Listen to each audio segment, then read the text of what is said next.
we go.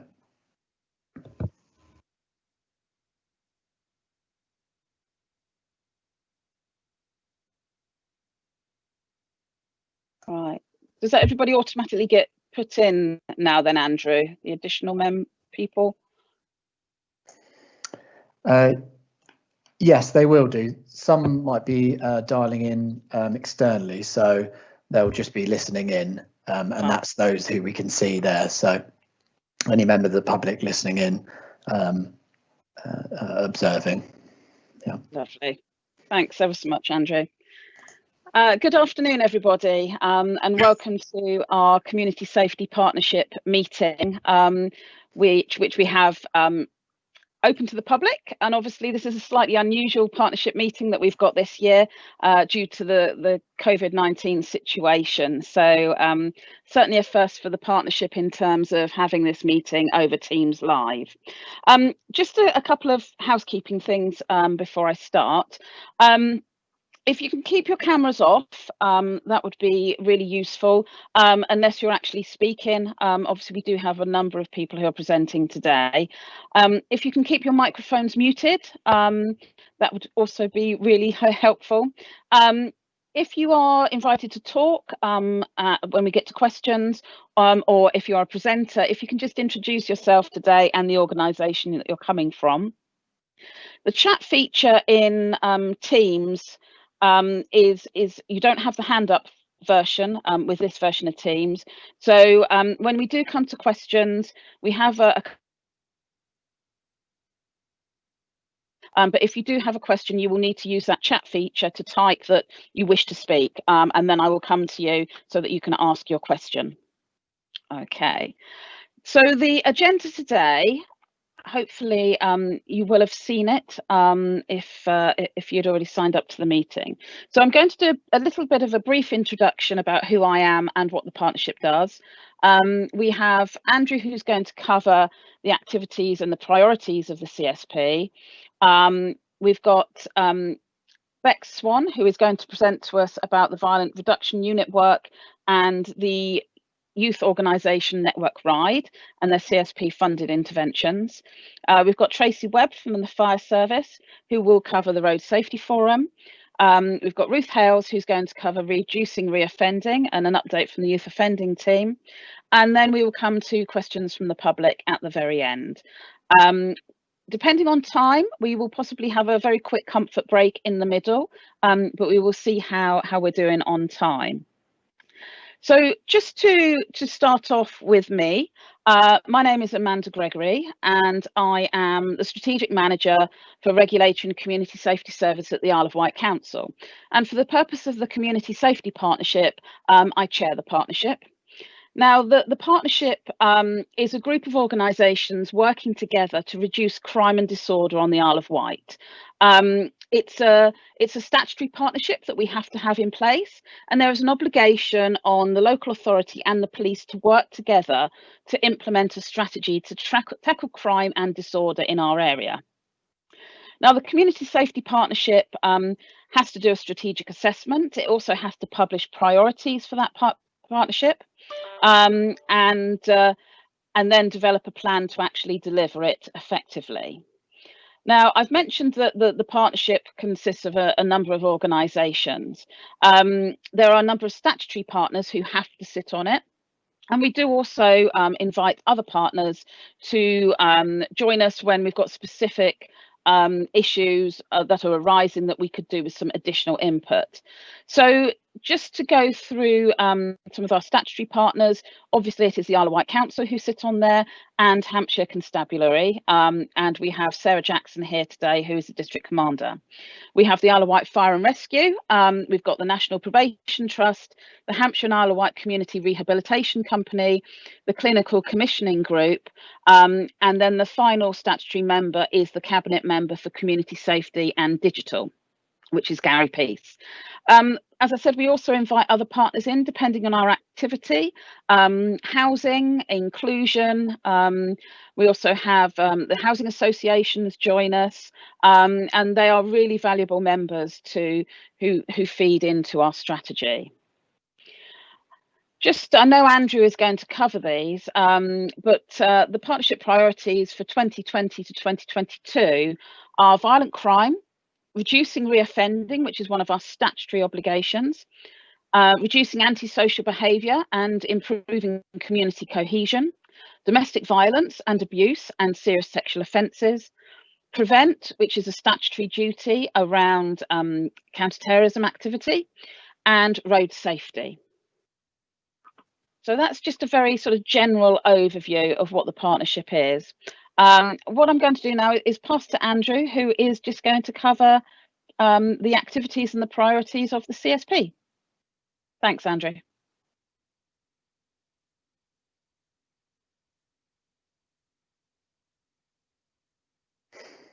Thanks, Amanda. Good afternoon, everyone. My name's Andrew Reader, the Community Safety Manager for the Isle of Wight Council. I'm just going to bring up my slides now just to run through.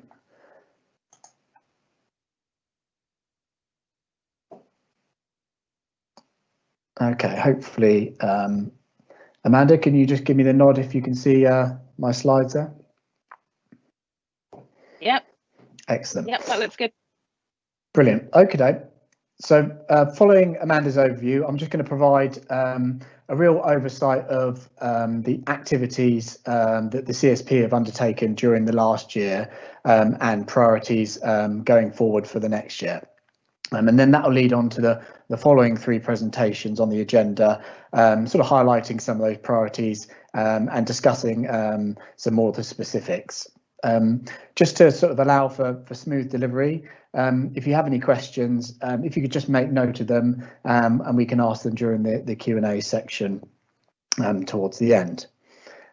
We also have a couple of web pages with some further information on which I'll bring up details for at the end. So Amanda touched on our priority areas, and I'm just going to run through these now and give you a real just a high-level oversight of what we're doing and some of the achievements over the last year. So the CSP host a domestic violence and abuse and serious sexual offences forum, which helps coordinate a joined up effort from all agencies in relation to this priority, which is so important given the complexities of the issue and how it can impact anyone, any age, any gender. Earlier in the year, the forum held a conference in early January with around 140 different attendees from sort of frontline social care staff, housing providers, police, community representatives, and the conference was titled Missed Opportunities, really to highlight the issues associated with domestic abuse, the hidden harm that we may not see, and the importance of intervening whenever possible. Our campaigns that we've run throughout this year have increased referrals through to the Commission services, really ensuring those who need it are able to reach out and receive that much needed support. And we're currently running a 16 Days of Action campaign as part of a national effort starting on White Ribbon Day last week to highlight awareness around this issue. And we have some interactive Facebook feeds going out throughout this week. Just moving around clockwise to reoffending. So this is a statutory priority with National Probation Service as well as the Community Rehabilitation Company and Youth Offending Team all feeding into the Community Safety Partnership. And we'll hear from one of our partners on this theme a little bit later on in the meeting. On to road safety. Again, we have a specific working group looking at this priority, specifically looking at locations and issues that are driven by data and also community concerns. And we're due to hear from Tracy a bit later on, who will talk through this in a bit more detail. Down to the bottom there, prevent, and sort of the term prevent is part of our part of the government's contest strategy. So really it's all around the aims of safeguarding vulnerable people from being radicalised, or being brought into sort of terrorist activities. So this is a statutory function, part of a national scheme, with the local authority leading on it, with CSP partners feeding into the process. And part of this work is focused on identifying and supporting those vulnerable to being radicalised or drawn into terrorist activity, as well as providing education to professionals on this topic. Reducing violent crime is another one of our priorities, and as part of a national effort to reduce serious violence across the country, the Isle of Wight has also included this theme within its priorities, and we've managed to secure some external funding from the Home Office to set up a group to look at violent crime specifically. And the aim of this is to take what's called a sort of a public health approach to violence. So seeing it as an issue to sort of prevent earlier rather than at crisis point, by addressing some what they call key drivers that lead to likely output of this crime. So earlier in the year, we through this Home Office programme, we saw 4 interventions funded, engaging 120 young people in a range of positive activities. And we're going to hear from Bex a little bit later on, who's one of our funded activities for this year. And just to give a short example of some of the outcomes of those programmes, we had one programme which used cooking as an intervention tool. And within that programme, sort of a number of the participants who initially came onto the programme were sort of demonstrating kind of passive defiance, not wanting to join in, not making eye contact. However, through the course of the programme, this sort of completely changed, given their involvement. So some of the outcomes from that was one individual stated they wanted to get back onto a full-time table at school, and they now are. Another decided they'd like to be a trainee chef, and the tutor told them that they would try and find them an opportunity locally for them to do that. And a third individual, he was initially quite disengaged with the programme, developed really well. And the tutor explained that they were sort of a real natural in the kitchen and offered to get them a Saturday job in an island restaurant. So just some of those small outcomes, but that can have a real difference on individuals' lives from one of the programmes there. We also held, in conjunction with the police, a conference earlier in the year with professionals to highlight this sort of public health approach. And the police have delivered a number of interventions and operations as part of, again, this national campaign to reduce knife crime. And this has seen sort of a number of knives removed, and education provided to schools around knife crime and contextual safeguarding, and all enabling young people to sort of keep themselves safe. And in fact, there's been a session hosted just this week, and we've had some feedback from one of the trainers on that to say that many of the young people messaged them expressing their gratitude after the session, and they've actually had some anonymous messages from 4 young people mentioning that they've safely disposed of knives that they had, and some really positive feedback from parents as well. So it just goes to show the impact of those types of interventions. On to antisocial behaviour. So again, a priority area for the partnership, and for Ireland residents as well.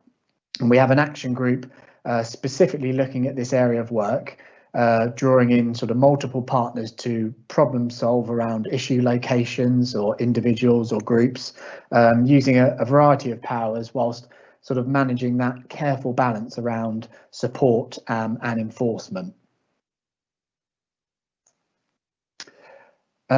So just going on to the situation we currently find ourselves in, and what the Community Safety Partnership have been doing this year in light of the pandemic. So we've aimed to, I suppose, mitigate the risks brought about due to the pandemic some of those I've detailed there on the slide. So thinking about domestic abuse and child-to-parent violence, we've run a number of specific campaigns to highlight this issue around this time, given the both of the lockdowns, quite a number of children being out of schooling. Our commission providers have been successful in securing additional funding to adapt their delivery and respond to the needs, which is really positive. And child-to-parent violence has also come up as a concerning theme. And our youth offending team have managed to secure some funding to put some further resource into this area of work. And we've also done some briefings specifically for schools as well. Thinking of sort of non-compliance in relation to the COVID regulations. So we've used sort of our corporate communications and also things like the Popular Police Facebook page to provide an understanding of how we and how organisations deal with breaches. Thinking around this time specifically, we've through our trading standards team highlighted a number of specific scams in relation to COVID-19. We've also provided lots of online briefings for things like local businesses, town and parish councils, and the hospitality sector as well, all around helping to understand the ever-changing regulations. We had, especially during the first lockdown, concerns raised to us on the use of the roads and dangerous driving. So we put in place some road traffic operations throughout that period, which Tracy again may touch on slightly later on in the meeting. And the nighttime economy was an area to look at, given the period of lockdown and when that eased. So to help for that to return safely, we increased resources on those sort of first few weekends in that period, increasing it in police patrols, use of live CCTV, and liaising with people like the street pastors as well. So it's important to think as well, Amanda mentioned we undertake a strategic assessment which kind of looks at what does crime and ASB data look like for over the period, and when we come to review this period, it's important to understand that it will look different in comparison to previous annual trends. We've also had some positive impacts for partners as well, sort of adapting and changing their working practices, and many of our partners have said that actually a lot of service users that they perhaps wouldn't have engaged with before, they've actually been able to due to being able to communicate virtually, which has been a preference for some. So that has been positive as well. So thinking about 2021, some of our just highlights of activities. So we'll be producing a strategic assessment of crime and antisocial behaviour for the 1920 financial year, and the above priorities of which are informed by that. We're just awaiting announcement of hopefully future funding for the violence reduction unit work that I mentioned earlier, which will hopefully enable us to continue some of those interventions through to next year. Partners are continuing to adapt to the potential changes and being reactive depending on the guidance, which is sort of almost a weekly thing at the minute. And we've got some new duty guidance as well from government coming in around prevent, and some also around domestic abuse responsibilities too. So that will change the way that the partnership delivers going forward as well. Andrew, I'm really sorry to interrupt you mid-flow. Oh, you're just getting to the end of it. We've got a few people who are messaging us to say they're in the lobby but can't get in. And I don't know whether that's something you've just got control over. Okay, I'll just have a look.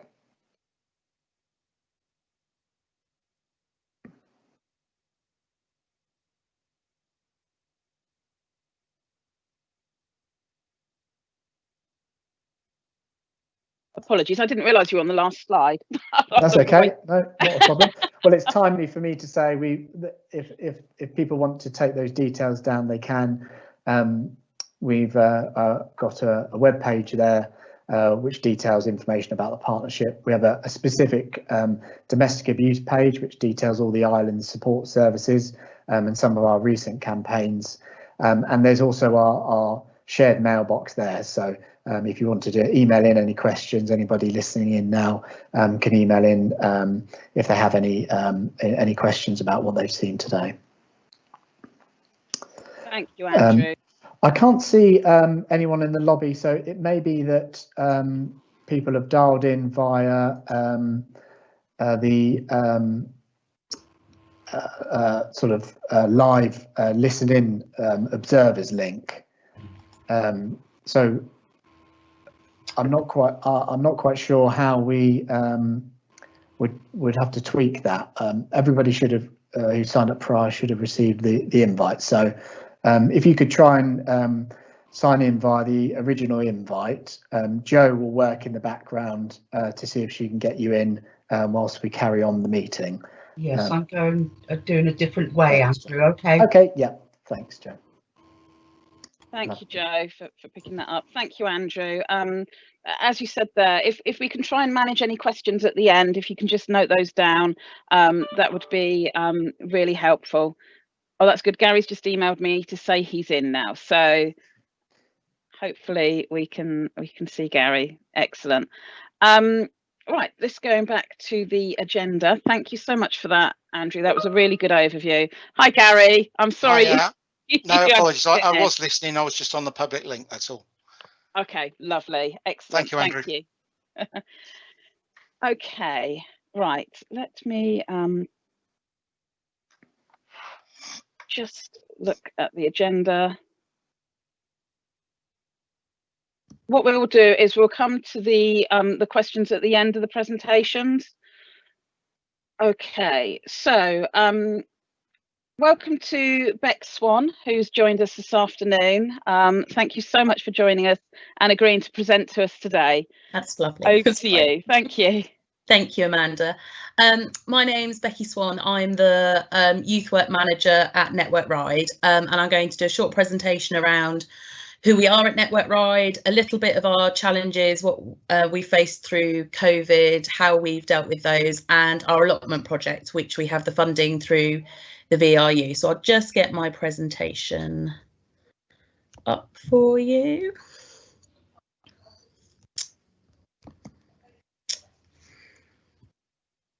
Network Ride. So who we are Ride Town Council's youth service. We've been running since January 2018. We are funded by Ride Town Council. We're based in the High Street in Ride, opposite Iceland at 147. And we offer a safe space at our youth cafe for young people aged 11 to 19. In a normal situation, we have sessions. We are open from 3:15 when school kicks out for young people to drop in, see us, have something to eat, something to drink, and use the facilities here. We have targeted wellbeing sessions where we link with Ride Academy for young people who may be struggling, and we do bespoke special sessions for those young people. We have Meet the Experts, where we have other agencies come in and talk to groups of young people about their services. We have short break sessions, home education drop-in, and we were doing some AIM sessions for some young ladies, but unfortunately they're not running at the moment. We're also a Duke of Edinburgh award scheme, doing bronze and silver awards. At the moment we have 53 young people who are signed up with us, taking part in either bronze or silver awards. So this is our team. We're quite a small team. There's 5 of us in total, made up of myself, 3 part-time youth workers and a part-time administrator. One of the things that we've had to do with COVID is move, when we had to close the centre, is move online. And a lot of young people may have not met all of us, and I certainly started in the middle of April, so no young people had met me. So these were some of the photos that we did with little bios of all of us so that people could meet us virtually, even though they weren't able to come and see us in the flesh. So COVID-19, obviously we had to close the doors at 147, and it was really important to myself and the team of how we continued to support young people through this, because this was a really unknown situation for them and something which was quite scary for us, let alone potentially a young person. We had a couple of members of the team who were part of the Rye Town Council's COVID emergency response, so they were doing prescription runs, food deliveries and things like that, and the other members of the team worked on how we could support young people. Since April, we've delivered 150 wellbeing care packs out to young people, funded through different places such as the Mayor, Wight and Tesco's. The Police Crime Commissioner, Office of the Police Crime Commissioner funded a poster competition for young people, and we've displayed those throughout Ride. And we had to plan how we could move our service online so that we could continue to engage and support young people. I'll talk about that next. And the final bit is we acquired a very disused an allotment from Rye Town Council, because of course we know that being outdoors at the moment is a safer environment for young people. And when I say disused, I mean, I'm 5'4" and the nettles were higher than me. So it was a real kind of, this is a real kind of work in progress project, but hopefully you'll see some photos shortly. So we set up Virtual Youth Club. So we have quite active social media channels anyway that we'd post updates on. But what we decided to do was implement our timetable that we ran within the centre to do virtually. So there were daily activities that were running through Monday to Friday with young people's ideas incorporated into the timetable. We had fun science experiments, quizzes, art, baking. We had our baking sessions of one of the ones that young people have asked to be continued. So this week we had mince pies and last week was gingerbread men, so we can really keep them themed and what young people are asking for.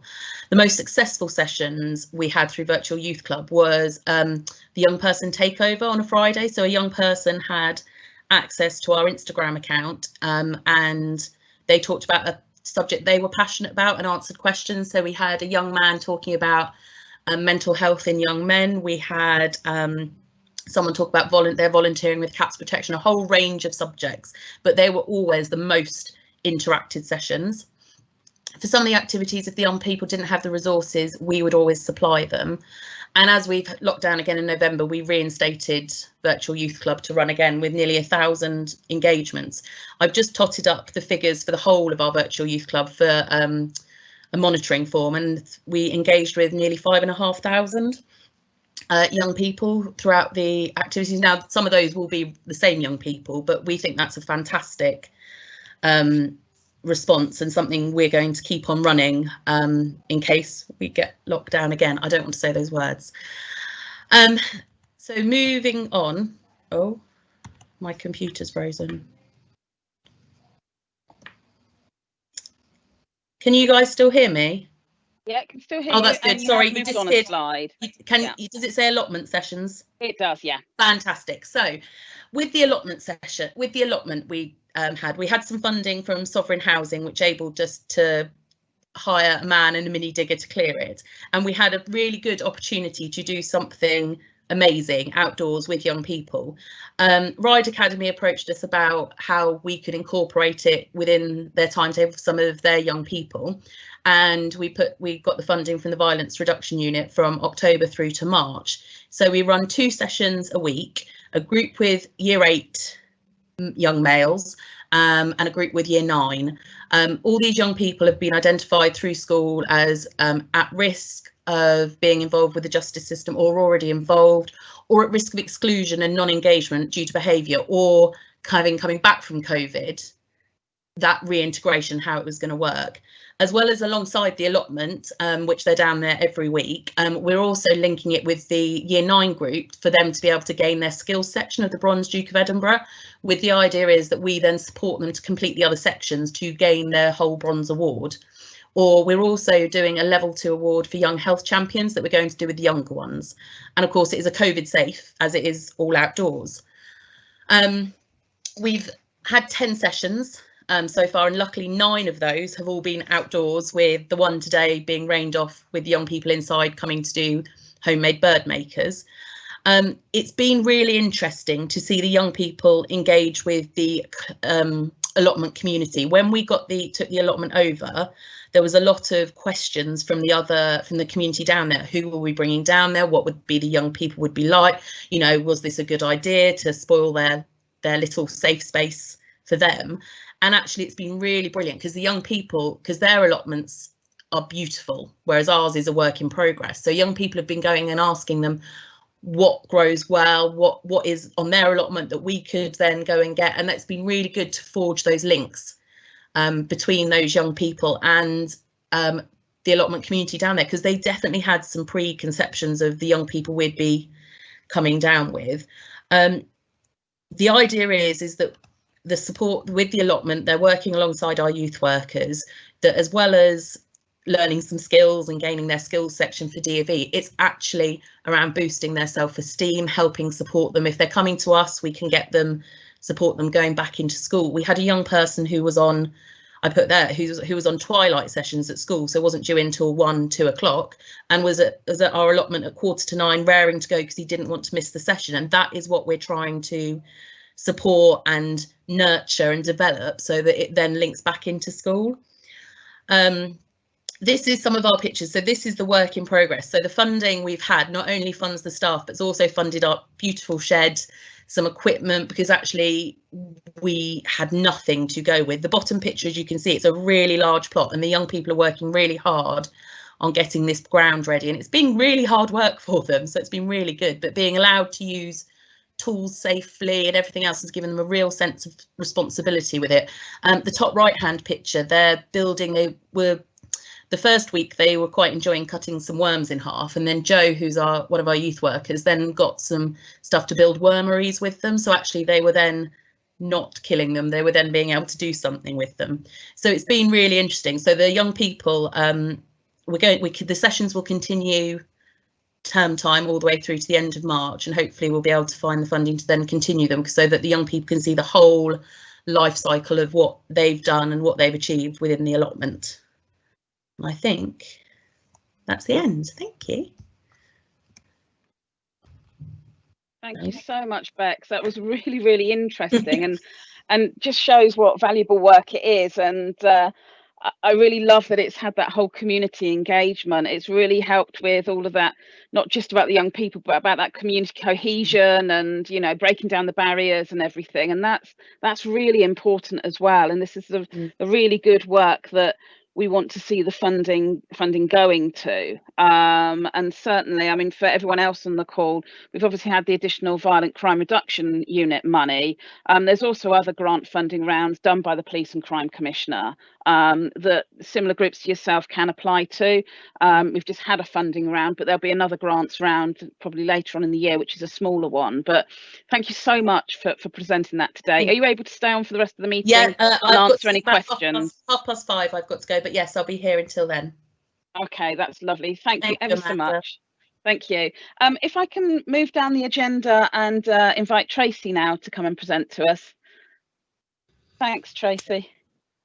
Good afternoon, everybody. I'm sorry I'm not going to be able to put my camera on because I have a very troubled internet connection today, and I've dropped out of this meeting a couple of times already. So apologies for that. I've turned the cameras off just so it might help with the internet connection. I'm Tracy Webb, and I'm the Prevention Manager for Isle of Wight Fire and Rescue Service.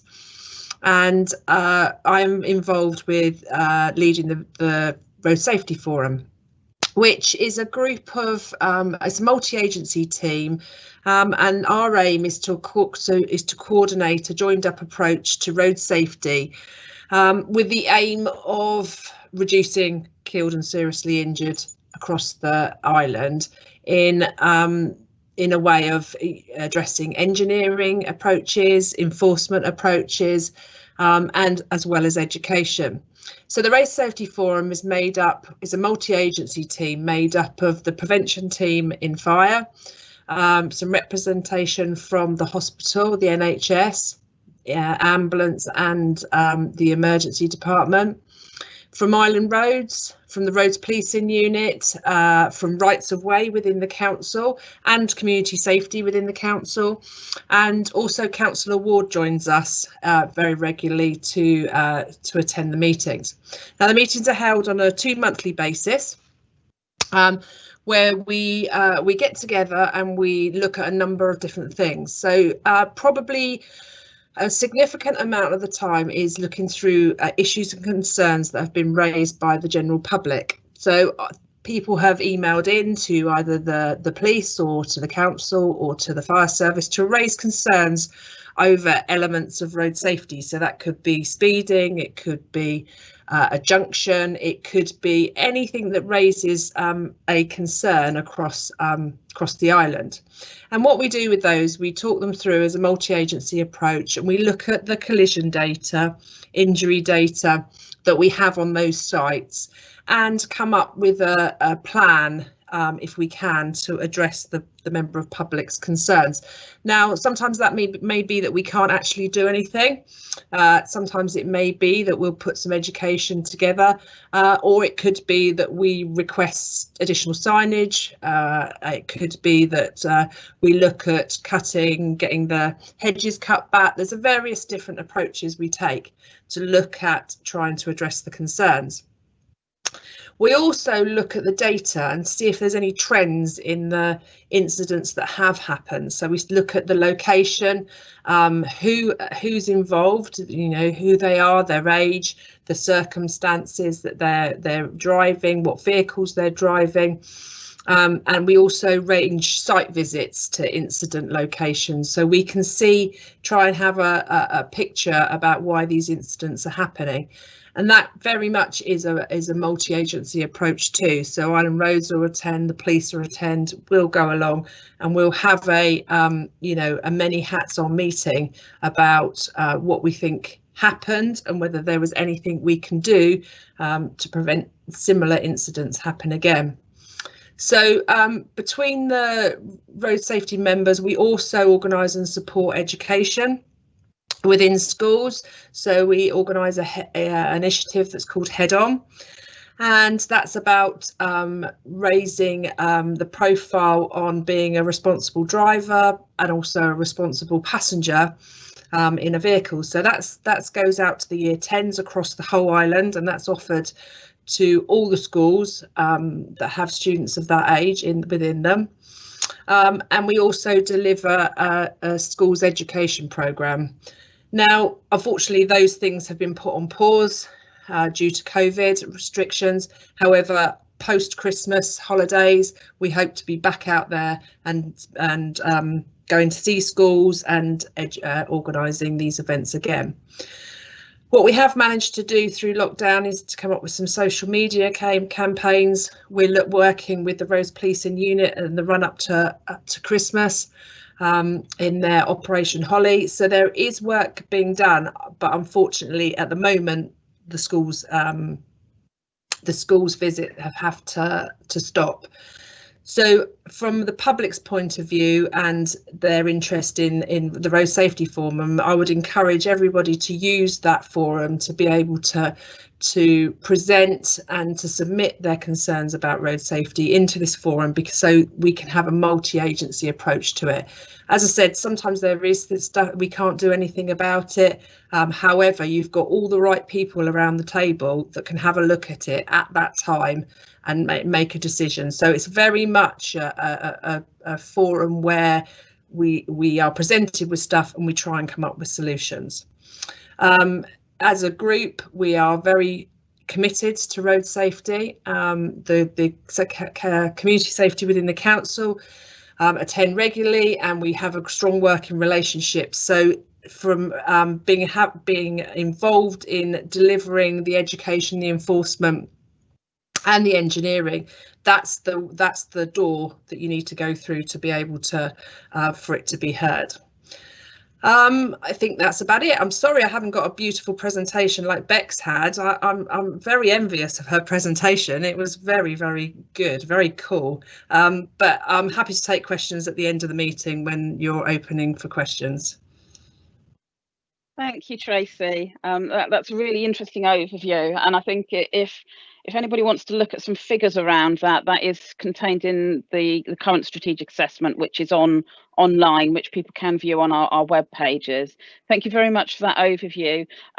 looking at the agenda, we've actually got Ruth Hales to join us around the youth offending team. Andrew, I can't see everybody who's on the meeting. Is Ruth with us? I know she was going to join us late. Yes, she was due to join us a bit later. I can't see her in the meeting at present, so perhaps we could move on to the next item and then come back to Ruth.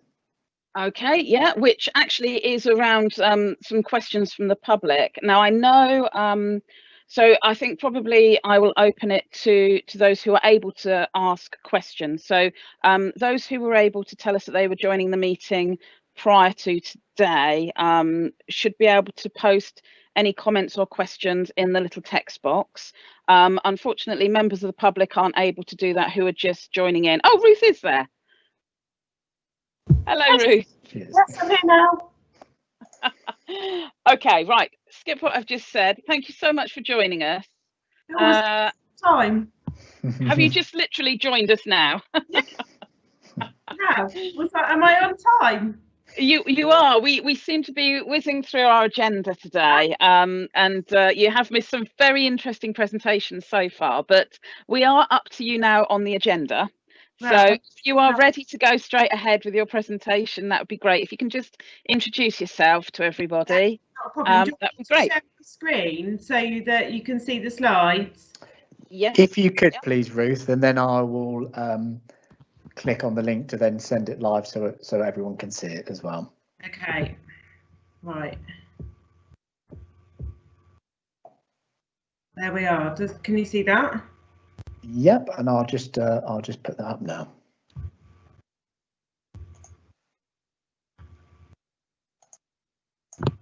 Lovely. Okay, excellent. Right, so I'm Ruth Hales. I'm the team manager for the Isle of Wight Youth Offending team. Thanks for having me. I just wanted to take a few minutes to talk about our youth crime prevention service. So some of you may be aware of the service already. It's been up and running for a number of years on the island, and it forms part of the youth offending team, but it is our prevention element of the service. So just to go on to talk a little bit about who the team are. So there's 3 full-time workers currently, and this section of the team is part funded by the Office of the Police and Crime Commissioner. So the 3 workers that we have are Paige, Kelly and Beth, and hopefully you can see their faces there on the screen. So they work with young people who are aged between 10 and 17 that are on the periphery of the criminal justice system. They assess young people and then deliver a specific intervention plan to the young people depending on what areas of work and support that they may require. We take referrals from a multitude of agencies, primarily from police, from education, children's social care, and we also take self-referrals from parents or young people if they wanted to refer themselves in. We deliver a whole range of interventions on a whole range of topics as well, and as you'll see there, it's not limited to those things, but it would depend on what we feel the young person needs. So we receive the referral form and we screen it to check that it does meet our criteria. We then allocate the case to one of the 3 workers that you've seen, and then they will make contact with the referrer to gather information, but they will then also make contact with the family. They will go out and see the child and complete a home visit, and they will then assess the best way to interact with that young person. So that may be going to see them in their home, it may be going to see them in their community at a family centre, or it may be seeing the young person in school. And we work closely with our partners in education and children's social care. So we complete the assessment and then we draw out an intervention plan, and the young person will write their own intervention plan, what things they feel that they want to work on during the time that they're open to us. And it can be tailored to their needs, it can be tailored to their communication styles. So some young people prefer a virtual style contact, some young people prefer their contact to be face-to-face. So we'll take all of that into consideration and draw up their intervention plan. So as I've said, they write their plan and they agree it with the worker, and then they sign it. And then we then start a programme of work. So normally that would be up to 12 weeks. If it needs to be longer than that, it can be, and the programme can be extended, and a young person can be re-referred. So once we finish the programme of work, if they continue to come to the attention of police, or they continue to commit low-level antisocial behaviour, then we can take a re-referral and work with the young person again. So part of our referral criteria is that we don't work with young people who have had a youth caution or above. So this is about prevention and early intervention. So some of the interventions that we deliver may be around peer pressure, relationship type work. It can be around exploitation, it can be about assault, it can be around managing emotions, it can be anything really. The aim is to prevent them entering the criminal justice system on a formal basis, and doing everything we can to make sure that the right services are already in place for that young person, and if they're not in place, to then refer on. So some of our work is around signposting to other agencies, and making sure that there's a multi-agency plan in place for a child if there needs to be. We do exit strategies from the beginning, which may sound odd to some people, but we want to make sure that the young person doesn't build up a reliance upon our service and our worker, and that the right services are then in place, so that when we close a young person down, they're not just left, they have support from others. And that may be someone within school, or it could be a family member, or it could be another agency, such as Positive Activities. So some of the things that we've been doing with young people, we've been doing a range of activities with young people, actually, COVID dependent, but we have been doing some horse riding with the Island Riding Centre, and we've used the skateboard club. So we have a small budget on which we can pay for positive activities for young people to access if we feel that engaging with that activity will ultimately reduce their risk of coming into the criminal justice system. So finally, just to talk about reasons for referral.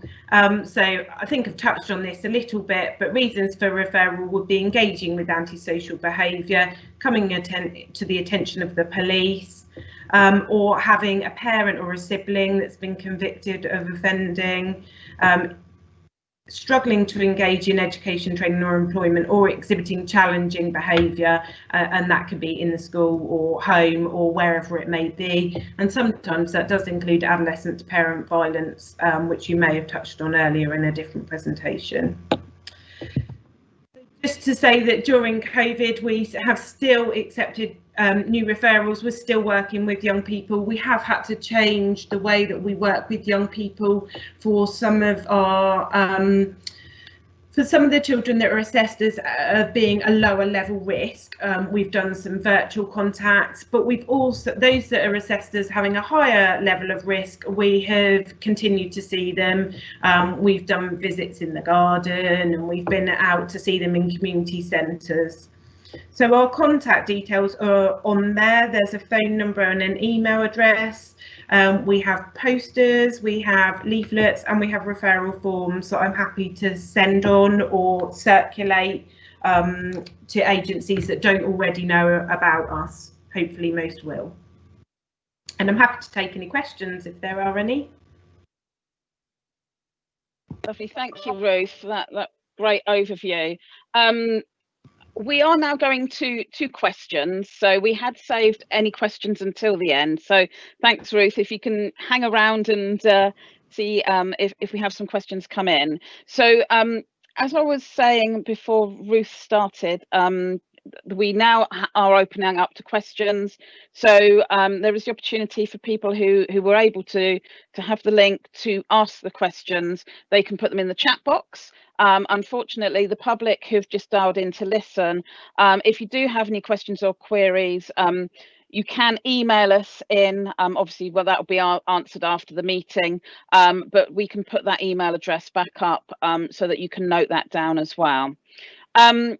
Thank you to all the presenters today. They were really, really interesting. It's really useful to know the activity that goes on through the Community Safety Partnership with the partners. It is quite extensive, it's quite broad. It covers lots and lots of our priorities on the island. And it's really good to see where some of that funding is going to actually enable these projects and these interventions to take place. So it is really good to see. So I hope everybody has found that really interesting. Just going to the chat box, Councillor Ward, you have put in a question at the beginning there. Antisocial behaviour. There has been, and so I think this was in response to Andrew's initial presentation, antisocial behaviour. There has been an upsurge of vandalism in Sandown this year. Public toilets getting vandalised regularly, litter bins tipped out, etc. Is this reflected elsewhere on the island? Andrew, I think probably if I can come to you first, and possibly Sarah as well. As part of the Community Safety Partnership, we do have a joint action team, which does look at antisocial behaviour, and it does look at hotspot areas. Andrew will probably be able to cover that a lot better than I can. Thanks, Amanda. I suppose to answer your question, Ian, it's not something that's come to our attention specifically as a growing trend. So it may just be the Sandown area.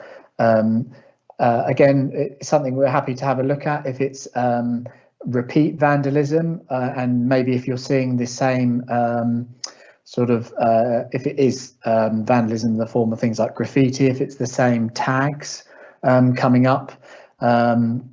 We may be able to do some work to look into that to find out to those who may be doing it. Ad hoc things like I think you mentioned the toilets, litter bins tipped over. Again, very difficult to investigate if those are happening. I think perhaps where we've had lockdowns and there's not been as much public about. Perhaps that could be attributed to it. But yes, happy to look at it if there's some specific trends coming through. Thank you, Andrew. Looking at the priorities that we've got as the partnership, a lot of them are more sort of strategic overviews about how we're going to work together rather than sort of responding to individual issues. But certainly under our antisocial behaviour, we do want to raise awareness of how people can report antisocial behaviour, so that once we get that reporting in, then we are much better placed to look at how much is coming in and where those hotspot areas are being established. So it is really, really key that people do report any instances like that through to the relevant agencies, so that we can start to tackle those. And then obviously if there are particular individuals who might come to our attention, that again is dealt with through the joint action group, Andrew, isn't it, to look at those individuals and then what potential interventions can take place there. Sarah, I don't know whether you had anything to add to that question. Thanks, Amanda, and good afternoon, everyone. Sarah Jackson, District Commander for Policing. Can I, just before I answer that question, can I just say I really have enjoyed the presentations this afternoon, and I think it just reminds us of what great work is going on the island in partnership. And I particularly, as you said, Amanda, thought the Network Ride presentation and what they've achieved with young people and the motivation that we've seen is outstanding. So thank you. I can't comment specifically on the cases in relation to Sandown, having not been aware of it prior to today. But as Andrew says, if there is something that we need to look into, happy to. All I would say is we have seen over recent months, probably not surprisingly, some increases around antisocial behaviour, and that just may be reflective of how the community feel in general in terms of going through living in it through a pandemic. So I think that certainly antisocial behaviour, we have seen a bit of an increase but it's starting to settle down a little bit now. Thank you, Sarah. Looking at the chat box, George Cameron also commented about West Wight and a few weeks of bad vandalism there. So I think probably we've covered it in the answer around the vandalism. George has actually left the meeting now, but we can always pick up with him afterwards, Andrew, can't we? Just to explore those reports and again to see if we need to highlight that, and we can obviously look into those individual issues. Please do put any other questions in that chat box. Just to move into a couple of questions that we had prior to the meeting. Lovely, thank you, Andrew. So this first one here, with the Isle of Wight being one of a few areas in Tier 1, how are you planning to keep the island safe and rates of infection down with a likely increase in visitors? I think I'll initially start off with this, and I'm sure Sarah will come in as well, and some of our other partners might want to touch on this. So with regard to the coronavirus pandemic and all the work which has been done by many partners on the island in response to that, I shall perhaps try and keep it quite concise in terms of the response. So because it is an ongoing pandemic and what we would see as an ongoing sort of major incident, the council and partners have set up a number of working groups and cells is sort of what we describe them as, to look at the response by agencies to the pandemic. So they cover a multitude of things in terms of our logistics on the island, protecting those most vulnerable with regard to our affected residents on the island. We have a big public health response, and all sorts of different cells working on different things. So with regard to the Tier 1, so the Community Safety Partnership is around reducing crime and disorder, and obviously there is community cohesion in there and reassuring the public. We sort of have a very specific role in around that crime and disorder, and although with the pandemic we've seen new legislation and new offences, it's something that the Community Safety Partnership is not. It has a part in that, but it's not entirely responsible for it. Primarily, this is a public health response to reduce the infection rates across the UK at the moment. Having said that, obviously, being the island, and we are a small unitary authority, most of us are all involved in that pandemic response as well. Certainly I'm quite heavily involved, as are all of my teams, and certainly all of the partners around the table today will have some involvement in the response to that pandemic. So I think in terms of keeping the island safe, it's not just a response by the Community Safety Partnership, it is a whole system response to that. So we are working with wider partners as well. We are working with our mainland colleagues, so our respective partners in Portsmouth and Southampton, as well as Hampshire. We're working with the ferries. We are working with our supermarkets and the logistics of getting food supplies over. And we are doing a very large media response, and hopefully you will have all seen the social media posts which are going out by our comms and media team to make sure that those messages are going out and they are actually reaching people and trying to advise people. It is an ever-changing environment at the moment, as I'm sure you can all appreciate. So we are working hard to keep ourselves in our Tier 1 with that advice and guidance. A lot of keeping in Tier 1 is over to the public to take responsibility for keeping themselves and others safe as well. So it is again a whole sort of system response to keep us in Tier 1 and to reduce the infection rate on the island. And we're very lucky at the moment, those rates are fairly low, and we'd like to keep them like that. There is an element of enforcement and crime which potentially comes into this. But in general, we've got very good compliance on the island. We're doing lots of joint working between the local authority and the police and other partners as well. I don't know whether Sarah wants to add anything to that. It's quite a complex beast when you look at a response to a pandemic like this. So hopefully I've tried to make it fairly simple as to what that response is to keep us in the Tier 1. Thank you, Amanda. And I think for me, you've made it that nice and clear, hopefully. Certainly, as you say, policing and the local authority and other partners are working really hard together to try and keep us in Tier 1, and we absolutely need the support and work on that from the public themselves.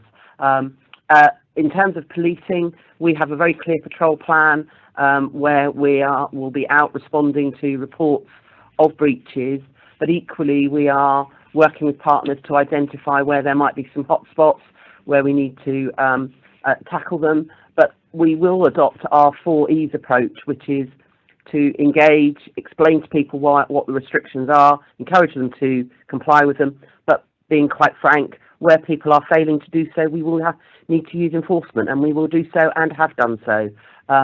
So what we need people to do is actually to follow the rules that are very clear around what we can do, particularly as we're in a Tier 1, but also we will be monitoring what happens in terms of people who come from Tier 2 into Tier 1, because obviously the requirement is that they actually follow the tier rules whilst here.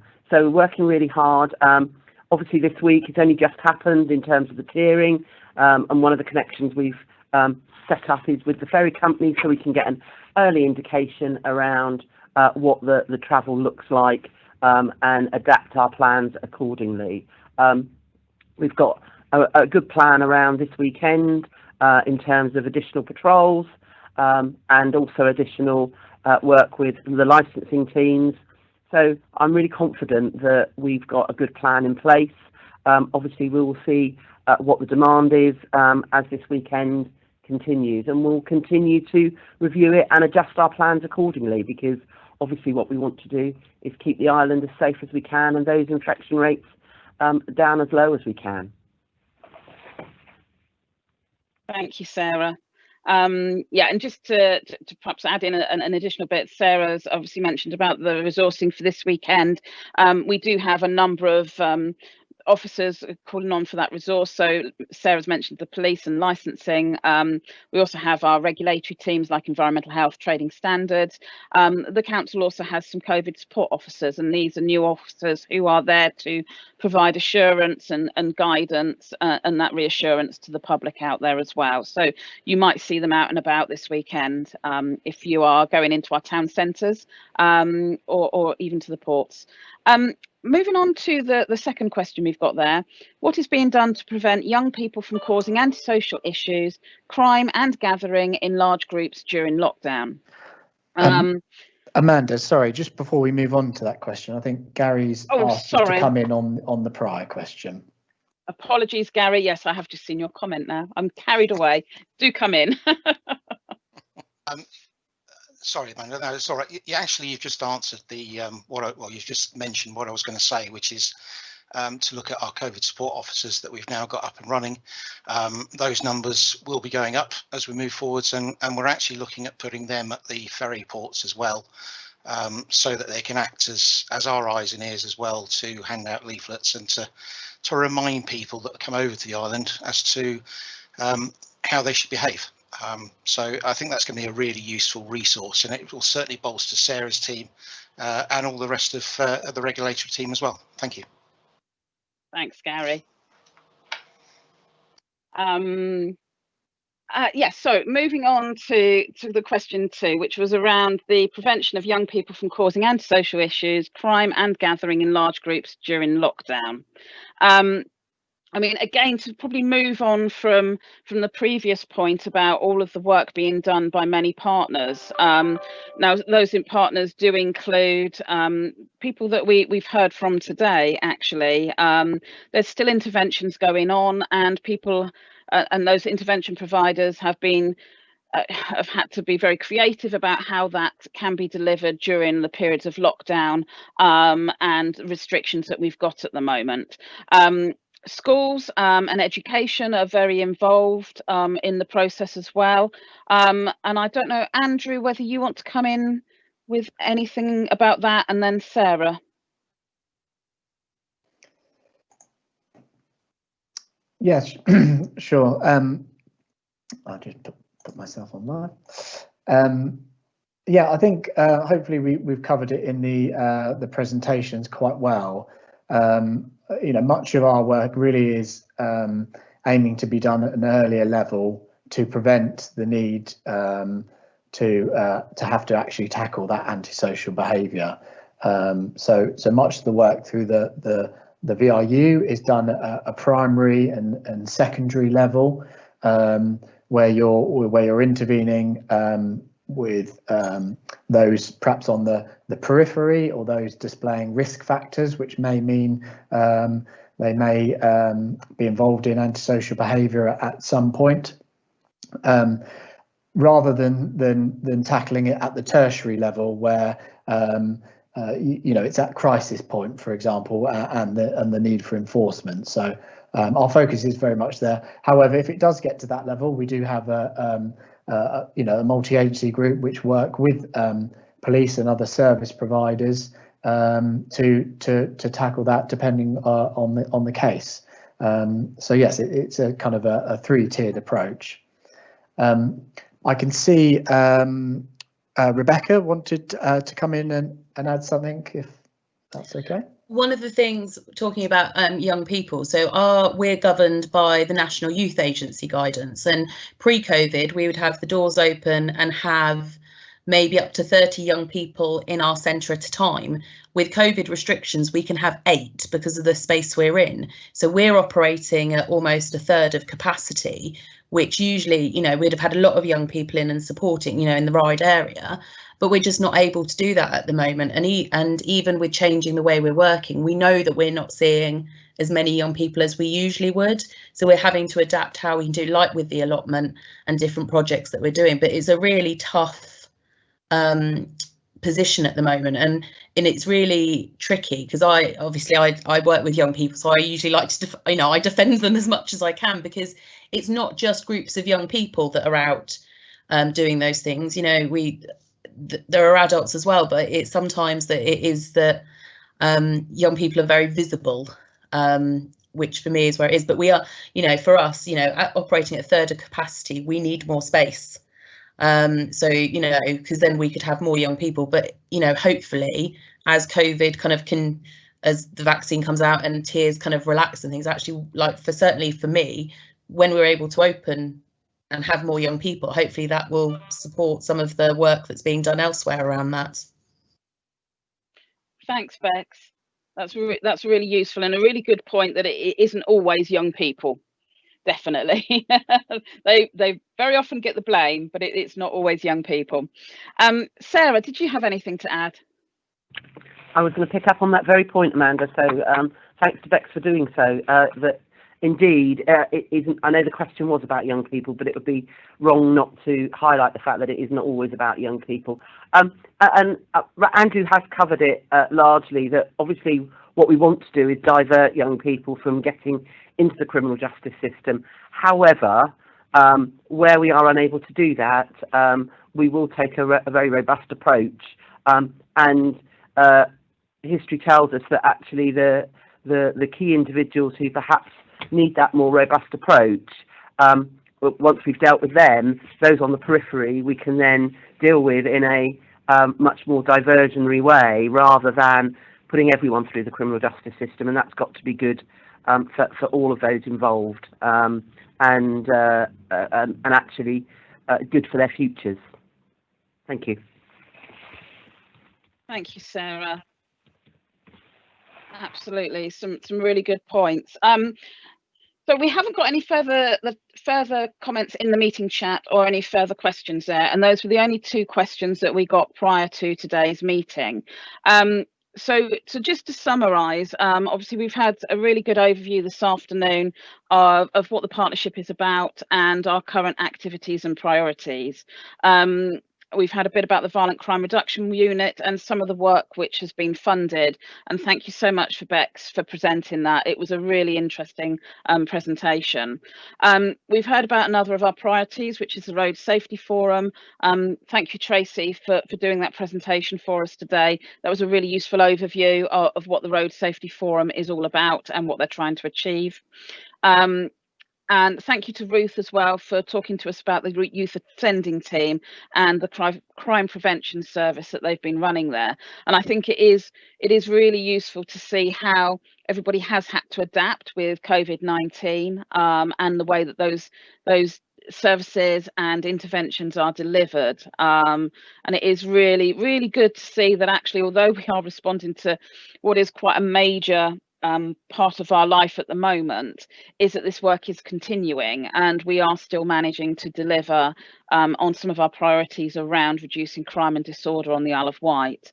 I think the other things to mention, we are currently reviewing our strategic assessment. Quite helpfully, Andrew has put up there is a couple of links there around the partnership in terms of what we are delivering and how we're delivering it. So you can see our last community safety strategic assessment on there and the priority plans. We are currently reviewing that strategic assessment at the moment, and that will be published at the beginning of next year, so you will be able to see an update on some of our figures in terms of our crime levels and where we've seen reductions and potential increases in reporting. So that will be really useful to pick up next year, and do keep an eye on the website when we do publish that if you are interested in it. The other thing to mention, and I did sort of touch on it earlier, obviously we've had some additional funding from the Home Office. We've been very lucky to put in place this violent crime reduction unit on the island, which is working across Pan Hampshire, so with Portsmouth, Southampton, Hampshire and the Police and Crime Commissioner's Office. And that is some really important work which we're hoping we're going to get funding for in the future as well, which will be really good to carry on. And the Police and Crime Commissioner does have various grants rounds throughout the year, so if anybody has listened in and seen what Bex and Ruth have been delivering on the island and have an interest in something that they might want to do, or a community group who's actually delivering some similar work and would like some funding, do keep an eye on those grant rounds which are coming out by the Police and Crime Commissioner. We have just had a big one and we're expecting the results of who's received funding again in the new year, but there will be further grants rounds coming up later on next year, so do keep an eye on those as well. We've been very lucky to get a reasonable amount of funding onto the island, which helps us deliver all of these really important priorities. I don't think I've really got anything else to add today, but other than to say thank you again to all of our presenters and to all of our partners who've dialed in this afternoon. I just will open it up very quickly to our partners to see if anybody does have anything else they'd like to raise, or a point they'd like to say, really. Amanda, if I may, it's Sarah. Yeah, of course. I just would like to echo the point you made around how partners have adapted with a view to how they can deliver the best possible service to keep the island safe through this time. And from that, of course, we've learnt some things that we can keep taking forward. So I just want to say a big thank you. Thank you, Sarah. Yeah, absolutely. And I think we are very lucky on the island that we have got very engaging, very enthusiastic partners who are here to make the island safer and work very hard in doing so. So on that note, thank you all for dialing in this afternoon. Please do note down the links there. There is an email address there as well if you have any queries, community.safety@iow.gov.uk. Please do email us if you want any further information or you do have a further query.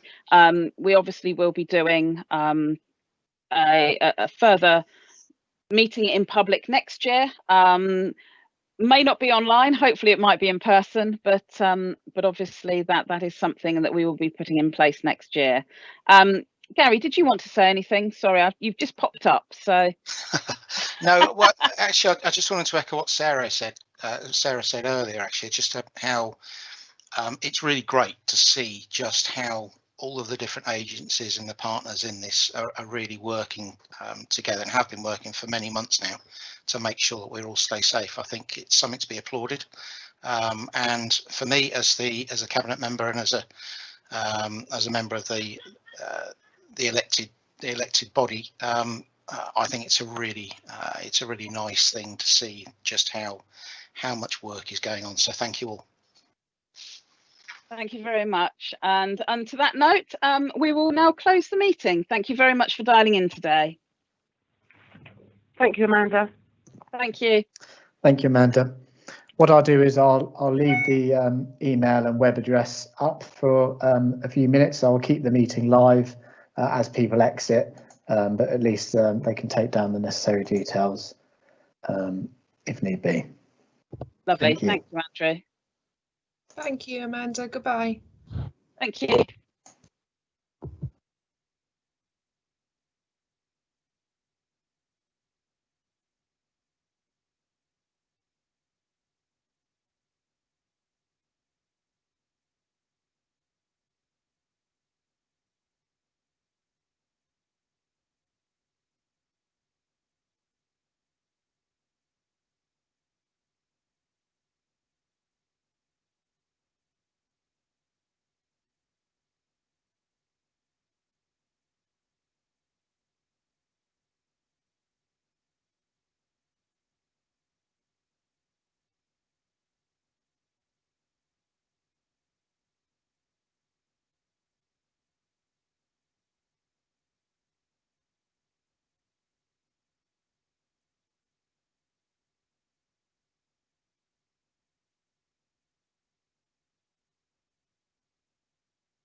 Okay, I'll now end the event. Thank you.